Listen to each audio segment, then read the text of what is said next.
Bienvenue à tous dans ce nouveau débrief sur Midi 1 TV Afrique. La capitale sénégalaise Dakar a abrité pendant 2 jours la 6e édition du Forum international sur la paix et la sécurité en Afrique sous le thème « Les défis actuels du multilatéralisme » avec 3 questions essentielles. D'abord, le choix de la réponse militaire face à l'insécurité avec l'insertion du dialogue politique en son sein. Ensuite, les formes du multilatéralisme pour la paix. Et là, le manque d'unité des forces d'intervention dans la région sahélienne a été signalé. Et enfin, les besoins fondamentaux d'interrelation entre les différents niveaux d'action locaux, régionaux, internationaux et l'imprégnation des causes profondes de l'insécurité. Tout ceci pour dire que le Forum international sur la paix et la sécurité en Afrique semble avoir été un moment de prise de conscience des dangers réels qui menacent la stabilité du continent africain. Et pour en parler, nous sommes avec le général El Hadji Alioune Samba, membre du Conseil des sages du Forum de Dakar. C'est un plaisir, général, de vous recevoir sur Midi 1 TV Afrique. Merci beaucoup. Moi aussi, c'est un plaisir de venir vous voir pour qu'on parle de l'actualité. Et face à lui, le colonel Babacar Diouf, membre du comité scientifique du Forum de Dakar. Soyez les bienvenus sur Midi 1 TV Afrique. Merci beaucoup, madame. C'est un plaisir pour moi, surtout, comme j'ai dit, les liens que nous avons avec le Maroc. Donc, c'est un plaisir de venir parler dans une station qui lui est liée. Merci. Et avant d'aller dans le vif du sujet, retour d'abord sur les temps forts de la cérémonie de clôture avec nos reporters Jean-Paul Ndour et Mbaynir. Tous les experts sont unanimes sur un fait, point de développement sans sécurité. À l'issue de ce forum, le Mali s'est dit sensible à la vague de soutien des autres pays africains. Le Mali est un pays pauvre qui consacre près de 25% de son budget à la défense et à la sécurité. C'est immense pour un pays pauvre. Le Forum de Dakar, une instance informelle qui ne prend pas de décision, mais un forum qui est salutaire. Si, parmi les 14 groupes armés avec lesquels le gouvernement négocie, il y en a qui ne respectent pas le contenu de l'accord, il n'y a pas d'autre solution que d'utiliser une force robuste. Sur certaines questions, l'ONU a répondu aux préoccupations des chefs d'État sénégalais et mauritaniens.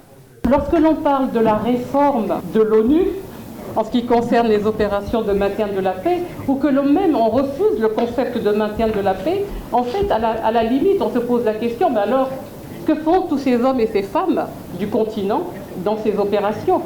Si, pour autant, le leitmotiv que l'on suit, c'est de dire que c'est complètement obsolète, alors il y a quelque chose qui ne va pas. Un forum où la liberté de ton était le maître mot. Les organisateurs ont pris l'option de ne pas inviter plusieurs chefs d'État pour permettre aux experts de s'exprimer librement. Les participants ont insisté sur l'opportunité d'apporter des solutions africaines aux problèmes africains résolus par des Africains eux-mêmes. Rendez-vous est donc pris l'année prochaine pour la 7e édition du Forum international de Dakar sur la paix et la sécurité en Afrique. Jean-Paul Ndour de Diamniadio, à une trentaine de kilomètres de Dakar, pour Midi 1 TV Afrique. Merci Jean-Paul Ndour pour ces précisions. Alors, général, nous avons regardé ensemble ce reportage sur le Forum sur la paix et la sécurité en Afrique. Qu'est-ce que cette initiative vous inspire comme commentaire sur l'évolution de la réponse face au terrorisme? Le Forum de Dakar, comme il a été conçu depuis 2013, 2014, 2015, aujourd'hui 6e édition, et d'un cadre que nous avons accepté de mettre en place pour pouvoir nous poser annuellement les questions qui se posent dans notre région et essayer de tenter d'y trouver des réponses et de trouver des esquisses de solutions que nous allons proposer aux États. Et comme notre région est depuis 2015 une région assez sensible, qui est perturbée par le problème du terrorisme, le problème du djihadisme, les thèmes que nous avons eu à développer sont essentiellement concentrés sur cette question du terrorisme. du djihadisme et de l'extrémisme violent. Et jusqu'à présent, je pense que nous arrivons à mettre en place des réponses acceptables, réalistes, qui permettent aux chefs d'État d'avancer dans les prises de solutions qui vont nous permettre d'améliorer la situation. Je donne un exemple, la question du financement de nos interventions. Le président Macky Sall a proposé récemment à l'UEMOA de mettre une certaine somme pour permettre aux États de la sous-région d'être en mesure d'être les premiers à agir contre ces périls, en attendant que dans le cadre du multilatéralisme, les partenaires viennent nous apporter leur secours. D'abord, entre nous d'abord, régional, le continent et puis les partenaires extérieurs. Et avant de revenir même sur les discours conjoints, bien sûr, des présidents sénégalais et mauritaniens, j'aimerais bien que mon colonel, vu aussi, qu'est-ce que cette initiative vous inspire comme commentaire sur l'évolution de la réponse face au terrorisme? En fait, comme vous avez entendu, Mme Koyera a posé le problème du mandat. La dame, Mme Bintou Keïta, a posé le problème du Conseil de sécurité des Nations Unies. Et M. Thiébile Dramé du budget. Voilà 3 grosses choses. Le Conseil de sécurité, il ne faut pas qu'on se trompe. Je suis parmi ceux qui ont parlé de cette question en plénière. Pour moi, je pars d'un principe très simple. Les États-Unis, en tant que nation indépendante, sont nés à partir d'une phrase très simple. No representation, no tax. Aujourd'hui, ce qu'il faut dire au Conseil de sécurité des Nations Unies, c'est que par réalisme, nous vous avons donné un pouvoir exorbitant. Mais ce pouvoir exorbitant vous lie aussi et vous donne des obligations. C'est de profiter de la puissance qui vous a amené là où vous êtes pour nous aider à régler nos problèmes. Et c'est peut-être parce que ça ne se passe pas que nous parlons quelque part de crise du multilatéralisme. Et là, vous avez anticipé même sur la seconde question. Là, dans leurs discours respectifs, les présidents, ils ont appelé à renforcer les mandats des casques bleus de la MINUSMA, mais avant tout, ils ont même parlé de réforme des procédures de l'ONU. Déjà, qu'est-ce que vous en pensez? En fait, la réforme, donc, il y a cette dimension de dire au Conseil de sécurité, vous avez quand même des obligations envers nous, faites-le. On vous a fait Léviathan, mais en retour, faites quelque chose. Ça, c'est d'un. La deuxième partie maintenant, c'est la voix de l'Afrique qui ne peut pas être entendue parce que le droit de veto, il n'y a pas un pays africain qui l'a. Et peut-être qu'aujourd'hui, l'évolution de la puissance et les autres règles, parce que qu'on ne me dise pas que le monde n'est que puissance. La puissance était nécessaire parce que si vous êtes au Conseil de sécurité, il faut que vous puissiez, après avoir parlé, mener une action. Donc il faut en avoir les moyens. Mais il n'en reste pas moins quand même que notre siècle appelle aussi d'autres valeurs. Et c'est peut-être au nom de ces valeurs, on parle d'inclusivité, qu'il faut écouter l'Afrique. Et malheureusement, ce n'est pas encore le cas. On le voit à l'indépendance des Africains avec le Congo. C'est là qu'on a commencé à parler d'Africa First. Et on le retrouve dans le cas de la Libye. Et est-ce ce manque d'écoute de l'Afrique qui fait que les problèmes au sein du continent peinent à se résoudre? Parce que je crois que l'Afrique est un peu fragmentée. Et la fragmentation, je crois que c'est François Thual qui dit que small is useful. C'est par rapport à l'asymétrie des pays? Oui, la puissance. Si les géants de l'Afrique, c'est qui? C'est le Nigeria, c'est le Congo, RDC, c'est l'Angola, c'est l'Afrique du Sud. C'est aussi, on peut nommer la Tunisie, l'Égypte, l'Algérie, le Maroc, les pays comme ça, la Libye. C'était ça. Qu'est-ce qu'il en reste aujourd'hui? La plupart de ces pays ont des difficultés plus ou moins importantes. Et donc, ils n'ont plus la disponibilité. Dans les années 90, je vous rappelle, c'est le Nigeria qui menait les opérations au sein de la CEDEAO, et la CEDEAO était en avance par rapport à toute l'Afrique en réalité. Nous étions la seule organisation régionale qui faisait quelque chose de ce type. Et l'Amont général vient de souligner quelque chose de très important, un problème structurel. Oui, c'est quand nous parlons de la stratification au niveau des États de l'Afrique. L'Afrique est victime de beaucoup de choses, victime de Berlin d'abord. Nous sommes très divisés, trop divisés et faibles, à tel point qu'on a accepté cette division. On en a fait un atout, mais qui n'est pas en soi un atout. On cherche tous à se regrouper, à essayer de se regrouper. Et je pense que c'est une partie de ce multilatéralisme qu'on aura à essayer de régler pour arriver à l'unité africaine. C'est un des atouts du multilatéralisme. On est trop nombreux, on cherche à se regrouper. Et même par rapport à cette division dont vous parlez, si on en revient à la question du Sahel, on le sait, les conflits au Sahel sont hybrides et multiformes. À côté du terrorisme, il y a les conflits interethniques qui précèdent le tout déjà et les conflits intercommunautaires entre autres plutôt. Une solution s'impose selon nos dirigeants, le multilatéralisme, comme vous le dites. Soyons prudents. Des approches que nous avons eues, des gens qui sont sur le terrain, les conflits intercommunautaires ne semblent pas être de vrais conflits intercommunautaires. Ça, je pense que dans le cas du Mali, nous avons eu une explication bien claire. Le conflit intercommunautaire que les gens ont voulu rajouter dans le problème malien, c'était une opposition Dogon et Peul. Mais quand on nous a expliqué, c'est plutôt des problèmes internes, intra-communautaires, qui se posent déjà. Et puis, les problèmes intercommunautaires ne sont pas aussi flagrants que les contradictions intracommunautaires. Mais le multilatéralisme, est-ce la solution au problème selon vous?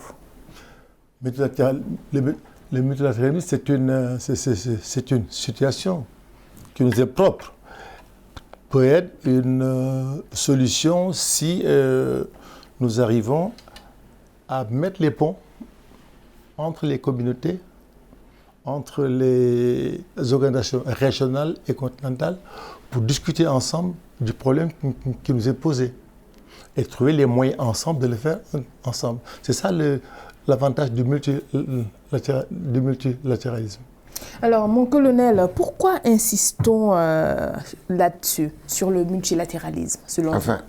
D'abord parce que le multilatéralisme a des qualités. Parce que, je vous donne juste une citation très courte. Nietzsche a dit que la réalité était un ensemble de perspectives dont elle est la somme et que chaque perspective portait sa propre vérité. Donc, dans le multilatéralisme, vous avez la faculté d'intégrer plusieurs perspectives et en même temps plusieurs capacités. Et donc, vous avez de grandes chances de réussir à gérer le défi auquel vous êtes confronté. Mais il y a un problème. La limite est contenue dans le concept même, c'est-à-dire quand les intérêts divergent, vous pouvez être dans un camp avec quelqu'un, vous croyez que vous jouez ensemble, mais en réalité, il risque de marquer contre votre camp. Parce que tout simplement, il a un intérêt propre qui est surdéterminant par rapport à la loyauté qu'il a. C'est un conflit de niveau de loyauté, si on veut. Et l'exemple que je peux donner, c'est de dire, OK, actuellement, qu'est-ce qui est le plus structurant comme facteur dans les relations internationales? À mon sens, sans conteste, c'est ce qu'on appelle la transition systémique. Les grandes puissances sont en compétition pour l'impérium.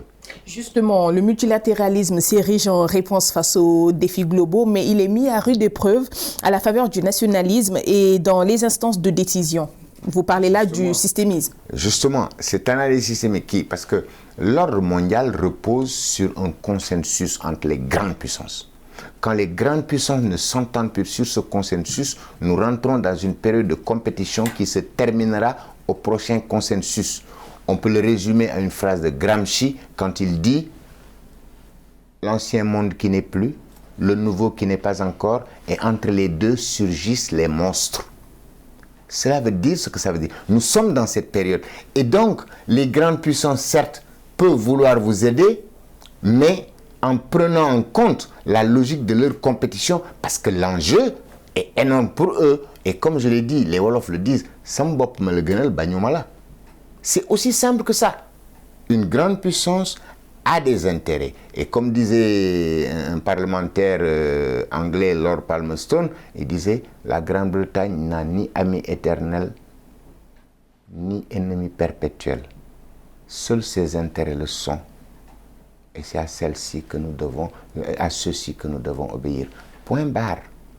Donc, peut-être que les Africains devraient aussi perdre un peu de leur angélisme et eux-mêmes construire, co-construire leur intérêt et aller rencontrer les autres en fonction de cet intérêt pour qu'il y ait convergence. Mais si vous n'avez aucune idée peut-être de ce qui constitue votre intérêt, donc tous les intérêts sont bons pour vous. Et c'est ce qui nous arrive. Alors, mon colonel, général plutôt, on le voit, le multilatéralisme traverse une crise en Afrique, mais il fait face à de nombreux défis, comme le dit le colonel. Oui, les défis, le premier défi que nous avons, c'est le défi de nous retrouver et de transcender nos différences. C'est vrai, nous sommes de petits États, c'est vrai, qui cherchons à asseoir des États forts. Les États forts ne peuvent s'exprimer que dans un cadre où chacun a bien pris en compte ses propres problèmes pour pouvoir sortir de chez soi et évoluer dans les fameux cercles concentriques dont parlait le président Senghor, du plus près au plus loin. C'est ça qui nous a menés dans les regroupements régionaux, qui étaient pour nous un début d'exploitation de cette multilatéralisme. Ce multilatéralisme en Afrique. De l'UEMOA, on est allé à la CEDEAO, on s'est ancré à l'Union africaine. Si on continue dans ce domaine, je pense que c'est les grands défis aujourd'hui que nous avons. Parce que si on ne se constitue pas en ensemble fort, on ne peut rien régler, ni pour le développement, ni pour la sécurité. Alors, depuis janvier 2019, colonel, quelques 1500 civils ont été tués et près d'1 million de personnes se sont déplacées à l'intérieur des pays du Sahel, selon l'ONU. Comment expliquer le fait que la région soit toujours le théâtre d'attaques terroristes, alors qu'ils sont plus de 30 000 soldats quand même sur le terrain avec différentes opérations? Enfin, je pense que là, ce qu'il faut dire, c'est que le nombre de soldats que vous avez n'a de sens que par rapport aux capacités que ça représente.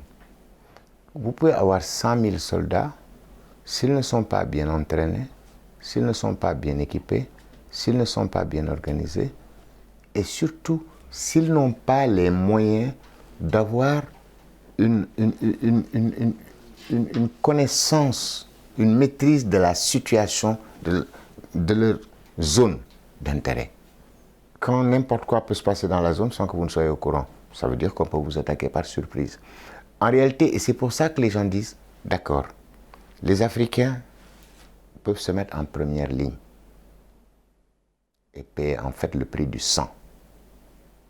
Parce que je crois que l'Occident, moi, je me souviens de mémoire que j'écrivais, alors il y a une éternité dans les années 90, mais je disais que le retrait de la Somalie a signifié une leçon pour les Africains. Désormais, le prix du sang, vous le payerez. Et nous, maintenant, nous vous soutiendrons par la formation, par un certain nombre de choses.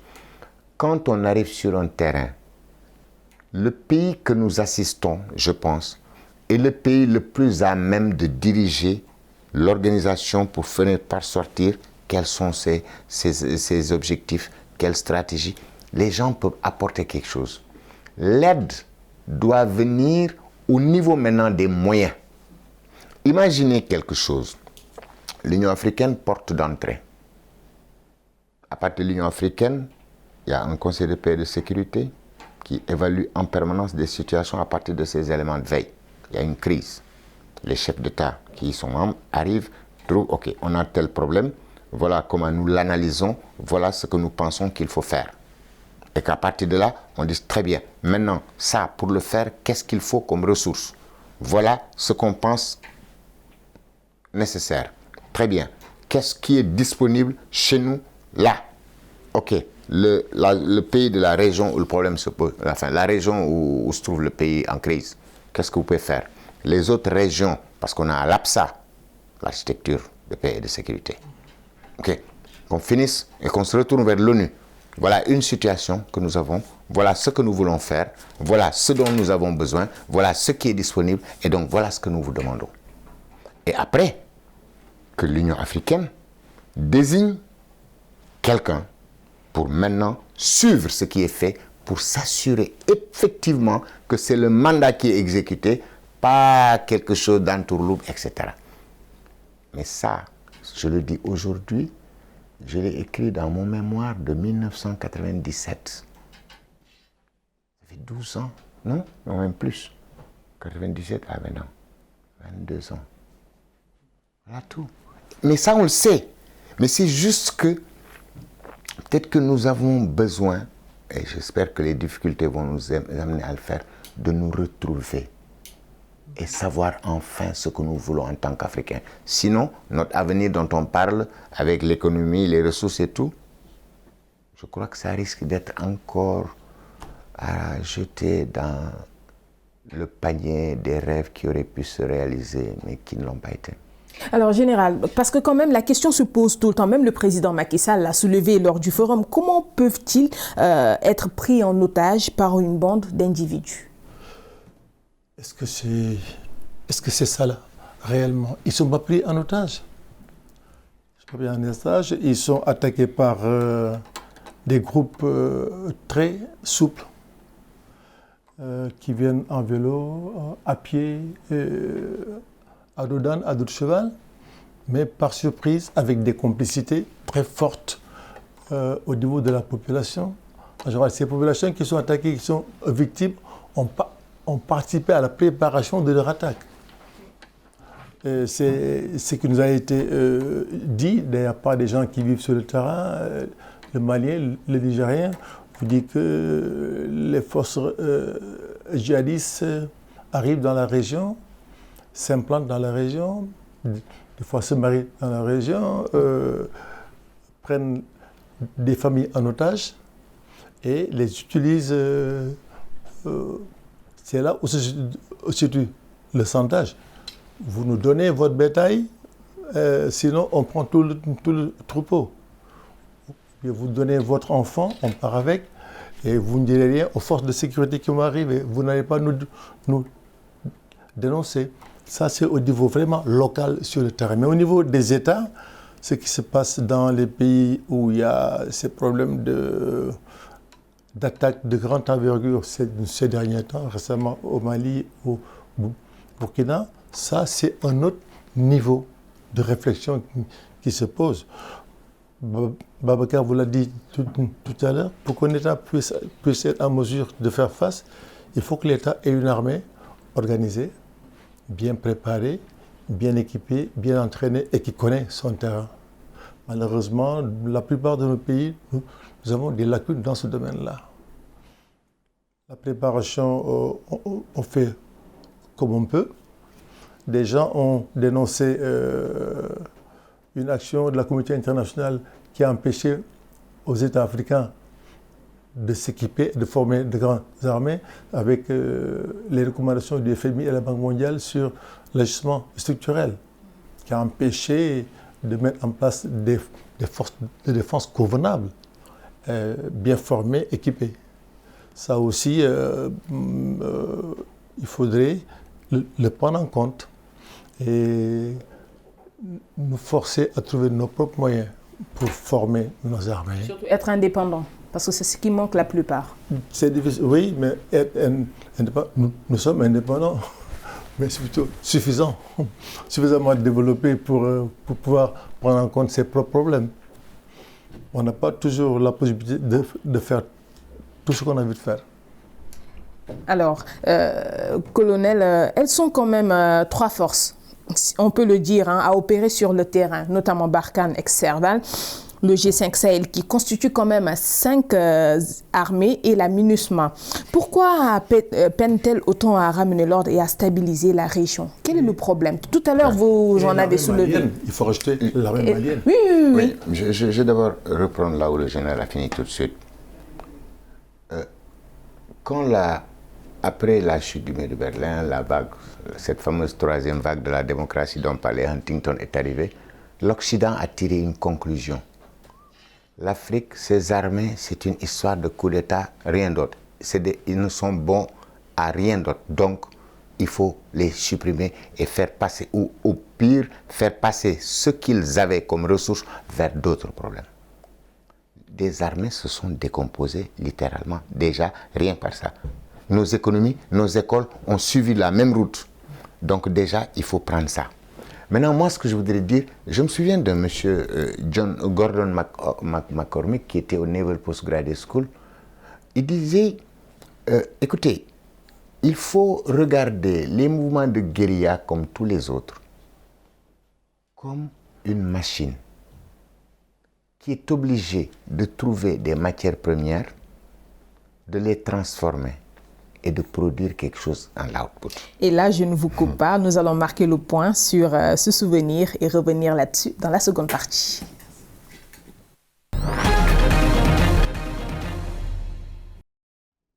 Voilà, vous êtes dans la seconde partie du débrief si vous nous rejoignez à l'instant. Et tout à l'heure, mon colonel, on parlait du souvenir que vous aviez par rapport à la machine que vous avez évoquée et surtout par rapport à ces forces qui sont présentes au Sahel et la région qui peine à se stabiliser.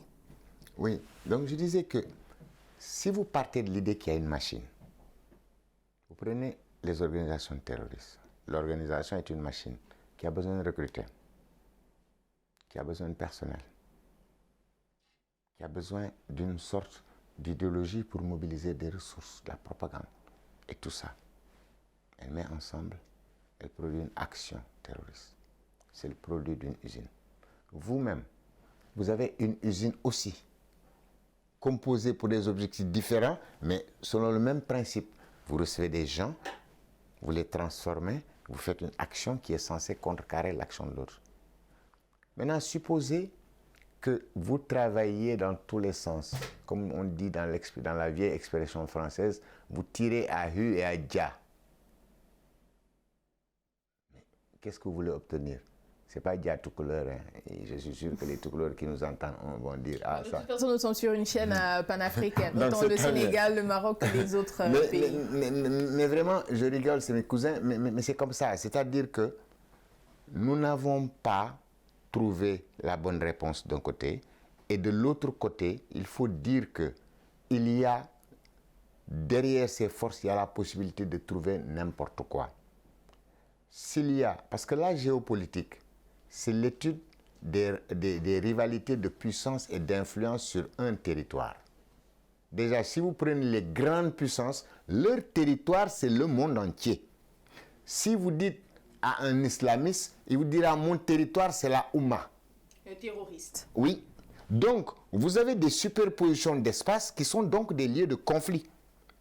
Maintenant, qui finance? Vous croyez que sans leur financement ou le soutien politique, ils s'en sortiraient? Non. Moi, je suis pratiquement certain qu'il y a un État ou des États qui protègent certains aspects et qui font que certaines sanctions internationales qui auraient dû tomber ne tomberont pas. Ça, c'est un. Il y a de l'argent qui leur parvient. Maintenant, ils sont très forts. Sur place, ils trouvent des méthodes pour s'autofinancer. Ça, c'est vrai. Mais quand vous leur faites face, vous croyez, comme le général l'a dit tout à l'heure, que celui qui vient attaquer, même s'il est à moto, vous croyez que les motos sont venues de 360 directions différentes? Je suis désolé. Au moins, vous aurez dû pouvoir dire, ok, ceux qui attaquent viennent du dedans ou du dehors. S'ils viennent du dehors, est-ce qu'on a un moyen de détecter ce qui se passe dans ce dehors? Je vous rappelle le Maroc. Dans les années 77, quand j'y étais, mais au départ, le Polisario a eu quelques succès militaires. Mais très vite, les Marocains ont trouvé une réponse. Ils ont mis des murs, Quand vous parlez de murs, on va vous dire, non, ça c'est le niveau tactique. Oui, peut-être, mais c'est une opération au niveau tactique qui a un effet stratégique. Parce qu'à partir du moment où les gens ont un problème pour se déplacer, parce que la machine qui produit l'action là, il faut bien que cette action arrive là où vous l'appliquez. Et là, il faudrait une stratégie bien efficace pour la neutraliser. Je pense qu'on ne s'est pas donné tous les moyens pour savoir quand ces gens bougent, les localiser, rapidement concentrer des forces là-bas ou les détruire à distance. Je me souviens d'un truc où en Syrie, à partir de la mer... j'oublie là. En tout cas, les Russes ont envoyé des missiles de croisière qui sont arrivés et qui sont tombés là où ça devait tomber. Donc, si les grandes puissances mettaient réellement à votre service ces choses-là, vous pourriez dire, le terrain, je vois ça, ça ou ça, donc il faut ça, ça ou ça, et vous l'avez. Mais si vous n'avez que vos mouchoirs pour vous essuyer les yeux quand vous avez fini de pleurer, qu'est-ce que vous voulez faire d'autre? Alors, j'appuie ce qu'il dit parce que dans cette situation, nous avons une étude des rapports de force en présence sur le terrain. Vous parlez de 4, 5, 6 forces en présence, Barkhane et autres, pour ne pas les citer, contre des groupes de terroristes, des groupes de djihadistes au Codi qui viennent de nulle part. C'est ça notre problème. Si le rapport des forces est bien posé, on sait ce qu'on a, ce qu'on sait faire, ce qu'on ne sait pas faire, en face ce qu'il y a, si on sait ce qu'ils ont, ce qu'ils savent faire, ce qu'ils ne savent pas faire, d'où ils viennent, je pense que la confrontation va être à notre profit.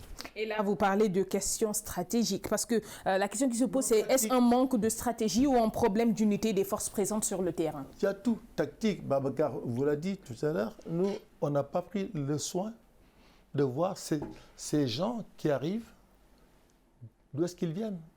On ne sait pas, on ne sait pas d'où est-ce qu'ils viennent. On ne sait pas qu'est-ce qui les motive réellement. Et nous, à notre niveau, on n'est pas suffisamment préparés, organisés pour faire face. C'est pour ça qu'il y a des espaces, les gens passent et font ce qu'ils veulent. En général, même les mandats. Le mandat de l'aménagement, c'est quoi? Est-ce que c'est pour être offensif ou pas? Non, le mandat d'aménagement, c'est une mission de maintien de la paix qui est arrivée. Justement. Et il n'y a pas de paix à maintenir. C'est la raison pour laquelle le président Macky Sall a même souligné qu'il faudrait la doter d'un mandat offensif. Oui, ça c'est dans toutes les missions des Nations Unies. J'en ai fait une, j'ai fait la MONUC, j'ai fait le Burundi. Les mandats, la MONUC, la MONUSCO, quand on a transformé en MONUSCO, on lui a donné un mandat très fort avec une capacité offensive très forte, avec des hélicoptères de combat et des chars de combat. Là, c'est le chapitre 8. Chapitre 8. À l'époque, on était chapitre 7. On n'est pas dans la légitime défense. Mais aujourd'hui, même si on augmente le mandat des Nations Unies, et que les gens que nous amenons dans la force des Nations Unies ne sont pas prêts à se battre pour donner le prix du sang, là aussi, on aura de sérieux problèmes. On va assister à des débandades parce que c'est des gens qui ne sont pas concernés par ce qui se passe dans la région.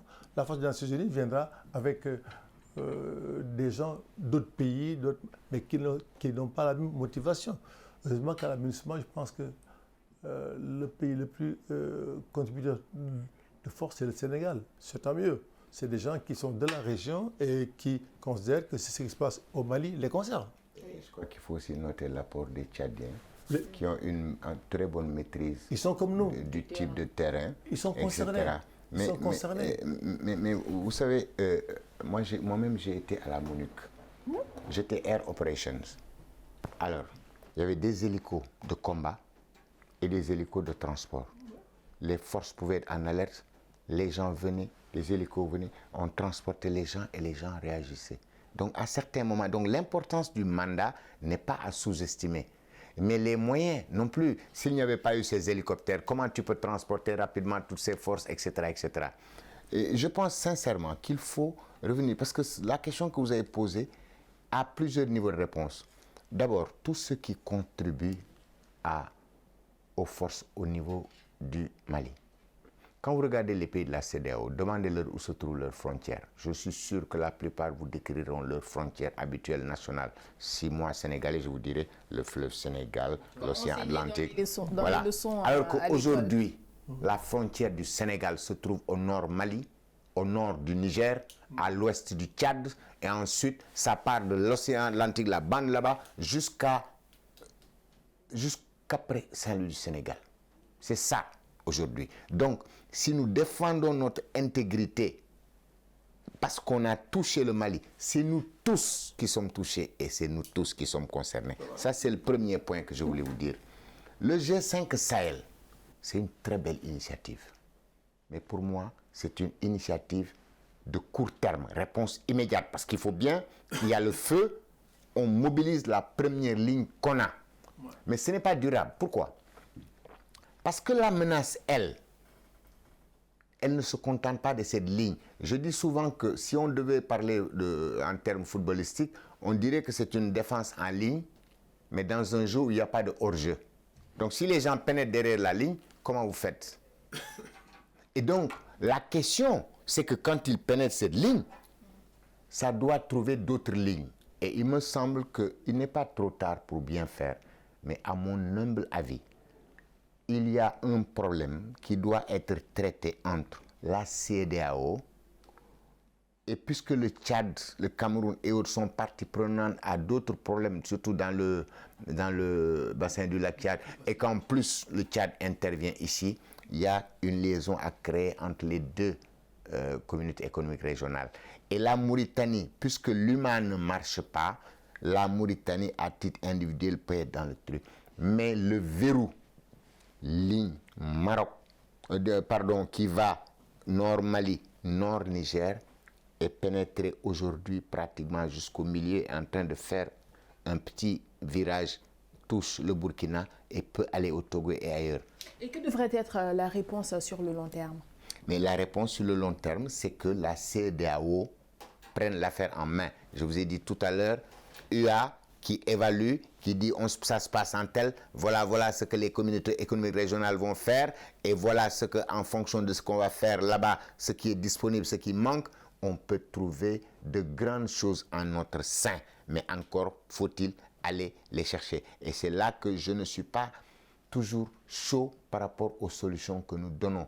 Et tout à l'heure, si vous le permettez, peut-être qu'il y a un point que j'ai entendu soulever hier, qui m'a paru aussi très importante, pour dire que jusque-là, nous parlons de réponse militaire, mais il y a derrière le militaire quelque chose, et ce quelqu'un qui l'a mentionné parlait du nexus humanitaire, développement et paix, et quand il a dit petite paix, grande paix, j'ai compris en tout cas un certain nombre de choses parce que je suis étudiant de la sécurité humaine. Justement, j'allais vous poser cette question, si vous pensez que la réponse militaire soit suffisante pour venir à bout du terrorisme, parce qu'il y a des défaillances sociales, tout à l'heure, Général, vous l'avez soulevé, et des défaillances économiques, entre autres. En fait, il faut commencer par dire que quand vous évaluez la menace des organisations extrémistes violentes, vous devez vous dire que c'est une menace multidimensionnelle. C'est-à-dire, c'est une menace qui vient dans différentes dimensions. Il y a une dimension socio-économique, qu'on le veuille ou non. Il y a une dimension sécuritaire. Il y a une dimension parfois même liée au droit. Et c'est pour ça qu'il parle de petite paix. Parce que si vous prenez au niveau de votre peuple, vous parlez de la nation comme élément qui cimente tout le monde. Mais ça a un sens. Maintenant, imaginez que les mêmes, chaque fois qu'il y a un problème, se retrouvent du mauvais côté et prennent l'habitude de se regarder sans que vous ne le veuillez. Vous êtes en train de construire un noyau pour demain. Maintenant, ça ne veut pas dire que ces exclus, ces gens victimes d'injustice dues aux lignes de clivage qui existent dans votre société vont faire quelque chose. Non, il n'y a rien d'automatique dans les choses là.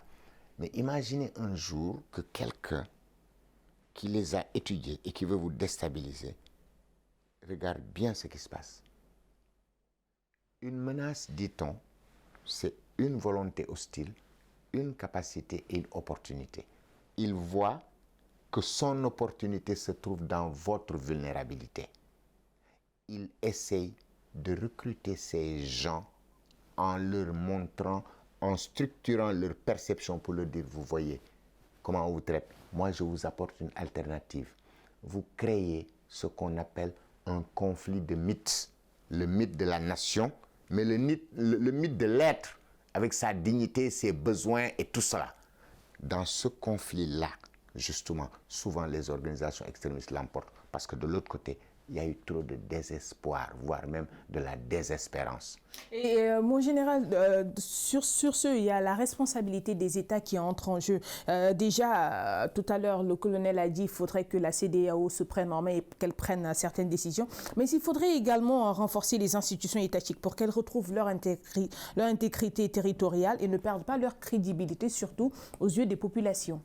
Oui, je suis d'accord avec lui quand il parle de la nécessité de la CEDEAO de prendre en main ce qui lui revient. Effectivement, ça revient à la CEDEAO qui est le pôle central. Et il reste vrai que les États qui ont réussi à gérer plus ou moins ces situations d'insécurité, les gens nous ont parlé du modèle mauritanien, qui ont eu une approche autre qu'une approche militaire et autre. Ils ont mobilisé les chefs religieux, les oulémas, et ils ont réussi à neutraliser les gens qui étaient tentés de se radicaliser ou d'être recrutés par les djihadistes. Terroristes. Et ils ont réussi avec bonheur à les neutraliser et même à leur empêcher de faire ce qu'ils avaient envie de faire. Ça, c'est une organisation interne de l'État. Aujourd'hui, je ne parlerai pas du cas du Sénégal. Nous savons où est-ce qu'on en est aujourd'hui. Et nous continuons à travailler. Parce que le Sénégal aussi, on a beau dire, quand on regarde l'organisation des forces armées sénégalaises, nous avons passé tout notre temps, depuis l'indépendance, à faire des réformes du secteur sécuritaire, c'est-à-dire à réorganiser notre armée régulièrement. Des fois, ce n'est pas très visible, mais on sait. Nous avons eu à planifier l'évolution des forces armées sénégalaises par rapport à des situations que nous avons vécues et à des situations qu'on a projetées, qu'on pouvait vivre. Aujourd'hui, ce qui se passe... C'est même que les citer en exemple dans la sous-région. Je ne les cite pas en exemple parce que je suis là-dedans, mais parce que nous travaillons, c'est le travail que nous faisons au niveau du chef ailleurs, on réfléchit à tout ça. Si on continue à réfléchir sur ce qui se passe dans la sous-région, c'est pour pouvoir prendre en compte à notre niveau, national d'abord, des mesures qui nous permettent de nous sauvegarder et de pouvoir participer à la sauvegarde régionale. Si demain on nous appelle, il parlait du G5, le G5 c'est une très bonne chose qui démarre. Il faudra le renforcer. Il faudra lui donner les moyens de faire la mission qui lui permet d'accuser le premier choc ou de donner le premier coup de feu. Surtout sur le long terme. Oui, de donner le premier coup de feu et de permettre aux autres d'arriver dans la mission. Alors, colonel, je vous vois depuis tout à l'heure vous levez un peu. Oui, je suis endigué et refoulé. Il faut endiguer dans un premier temps, refouler dans un second. Mais il faut se rendre compte, comme je l'ai dit, si je vous attaque avec 4 variables, vous répondez à l'une, vous n'avez rien fait. Le sida, sa complexité, on vous parle de trithérapie. Les composantes là existaient indépendamment. Pourquoi on met trithérapie? C'est la même chose. Si, par exemple, tous les gens disent, oui, les limites de l'armée, oui, mais ça, tout le monde le sait. Je me plais à le répéter que ce que Talleyrand disait, qu'une baïonnette, ça pouvait servir à tout sauf à s'asseoir dessus. L'armée a des limites en temps où la police ou la gendarmerie. C'est vrai, parce que ce problème a des dimensions. Quand il y a une dimension politique, vous croyez que les militaires sont armés pour y répondre? Non, il y a des autorités politiques pour le faire. De la même façon, quand la Mauritanie met en avant cette partie des oulémas qui jouent leur partition. Où est la population, elle, qui peut jouer une autre partition en termes d'information, en termes de soutien aux forces? Il faudrait l'impliquer dans le processus. Et je vais même vous dire mieux. Il y a des éléments d'information. Quand vous prenez certains éléments qui existent au Moyen-Orient, qu'est-ce qu'ils vous disent? Que le rêve le plus grand, c'est le jour où le dôme qu'il y a sur le tombeau du prophète Mohammed sallallahu alayhi wa sallam sera rasé. Ces gens-là, s'ils arrivaient au Sénégal, vous croyez par quoi ils commencent? Ils commencent par toutes les tariqas. Donc, si les tariqas sont mobilisés, parce qu'on leur dit, ceux qui le disent pour le prophète sallallahu alayhi wa sallam, qui l'ont fait déjà à la Mecque, qui l'ont fait au niveau de Tombouctou, qu'est-ce qu'ils feront quand ils arriveront à Touba, Tivaouane, Ndiassane et autres? Il faut le citer, c'est les salafistes. Oui, mais il faut qu'on le sache. Et que les populations comprennent que c'est une affaire de... Nous sommes dans une pirogue. Quand il faut écoper, c'est à tout le monde d'écoper. Chacun a un rôle. Les forces pour l'intervention. Mais l'intervention ne réussit vraiment bien que si l'information est bien. La population qui est partout. C'est Internet, si vous voulez. C'est un network. Et là même, le ministre sénégalais des Affaires étrangères l'a même souligné lors de son discours de clôture. Il a parlé de l'interrelation entre les différents niveaux d'action locaux, d'abord régionaux, internationaux, et l'imbrication des causes profondes de l'insécurité qui pourraient aussi aider à résoudre le problème du terrorisme en Afrique. Mais oui, le terrorisme finalement, quand on regarde, il n'y a rien de neuf réellement. Il y a une dame, Mireille Delmas-Marty, qui est professeure, qui disait qu'en fait, le terrorisme, il y a celui d'hier, c'est-à-dire avant l'invention de la dynamite et après l'invention de la dynamite et tous les explosifs qui ressemblent. Voilà déjà quelque chose. Un autre Rapoport les a étudiés pour donner des vagues, la nouvelle gauche, avant il y avait les anarchistes et tout. Il y a des thèmes, des choses, des comportements récurrents, mais avec des thèmes différents. Aujourd'hui, c'est la religion. Demain, ce sera autre chose. La religion, à la limite, n'est qu'un couvert. Je me souviens, le président Macky Sall avait dit à Tivaouane, il disait « Nissi allo gat ». En français, pour les téléspectateurs puissent comprendre. Ceux dont la tablette est courte, qu'ils se taisent. Mais ceux dont la tablette est assez longue, donc en termes de connaissances, doivent parler. C'est-à-dire, il faut qu'il y ait des gens qui disent que dans la religion, quand quelqu'un proclame telle ou telle chose, on lui demandait, comme en science, de dire où est sa référence. Tu disais, ce que je dis, c'est Serigne X qui me l'a appris, qui l'a appris de Serigne Y. Il y avait une chaîne. Donc la véracité de ce que vous dites pouvait être falsifiée. Et donc c'était scientifique. Comme ce qui est le cas actuellement au Rwanda. Voilà. Mais maintenant, les gens qui sont là, qu'est-ce qu'ils vous disent? Ils vous racontent n'importe quoi. C'est une des raisons d'ailleurs pour laquelle ils vous disent l'ijtihad, non. Pas d'interprétation ni rien. Oui, mais si vous leur disiez, ok, pas d'interprétation du Coran, mais alors, les premières écritures du Coran qui n'avaient pas tous ces accents et tout, comment vous faites pour les remplacer, pour produire le texte que vous produisez? Comment se fait-il que des mots pouvant avoir un sens différent selon l'accentuation, vous nous sortez ça en leur donnant tel sens et pas tel autre? Il y a une réponse qu'on peut sortir. Et là, entre en jeu général, l'importance de l'information, surtout au niveau de la population d'abord, puis ensuite au niveau de nos autorités. C'est pas seulement important, c'est fondamental. Il faut qu'il y ait une information vraie qui parte, qui circule de la base des populations vers les décideurs. Et vice-versa, les décideurs, leur stratégie, leurs idées, leurs opinions, leurs ordres doivent descendre jusqu'à la base pour que chacun puisse prendre en compte ce qui lui revient. Les gens qui doivent informer vont informer. Les gens qui vont jeter la première pierre vont la jeter à bon escient là où il faut la jeter. Il n'y a que comme ça que le combat est cohérent et efficace. Parce que quand la paix est menacée, ceci tout le monde est engagé. Mais la sécurité peut même être définie comme le facteur premier de la souveraineté. Si vous n'avez pas la sécurité, qu'est-ce que vous avez? Rien n'est possible sans la sécurité. Mais c'est pour ça qu'on vous dit, quand vous avez un État avec une population dedans sur un territoire, vous avez des gens qui gouvernent, mais vous avez des forces. C'est la sécurité apportée par ces forces qui vous permet de jouer le jeu démocratique. Si vous n'avez pas la sécurité, où est la démocratie? Si quelqu'un peut se lever, vous tordre le cou, prendre ce que vous avez et s'en aller ou faire sauter une dizaine, une vingtaine de personnes. Safety first. Il faut que nous comprenions que nous devons faire système, que chacun a un rôle à jouer, que l'exécutif, le législatif, le judiciaire ont un rôle à jouer. Ils le font au nom de l'État. Que les forces ont quelque chose à faire, que la population a quelque chose à faire, que la région a quelque chose à faire, le continent, l'international.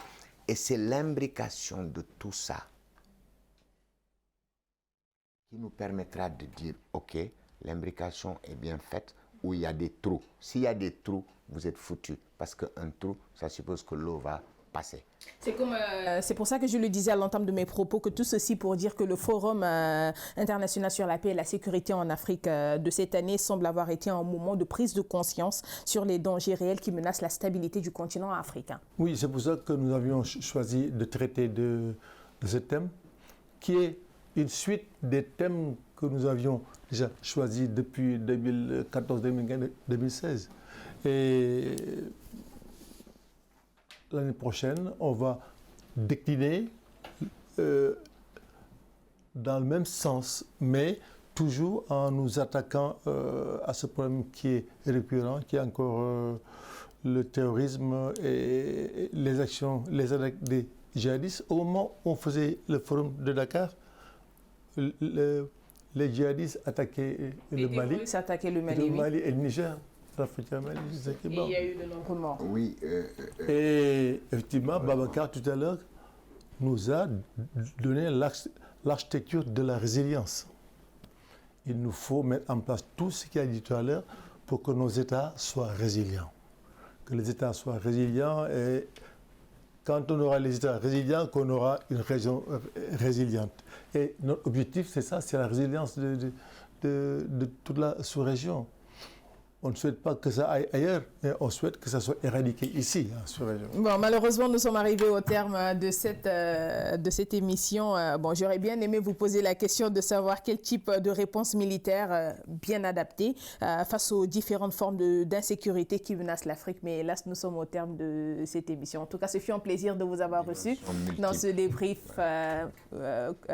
général Samba. Merci. Et colonel sur notre plateau. Ce fut vraiment un réel plaisir. Ainsi se referme ce débat. Un grand merci à la partie technique et à la partie rédactionnelle. Rendez-vous toujours pour un autre débrief, toujours sur Médian TV Afrique. Merci beaucoup.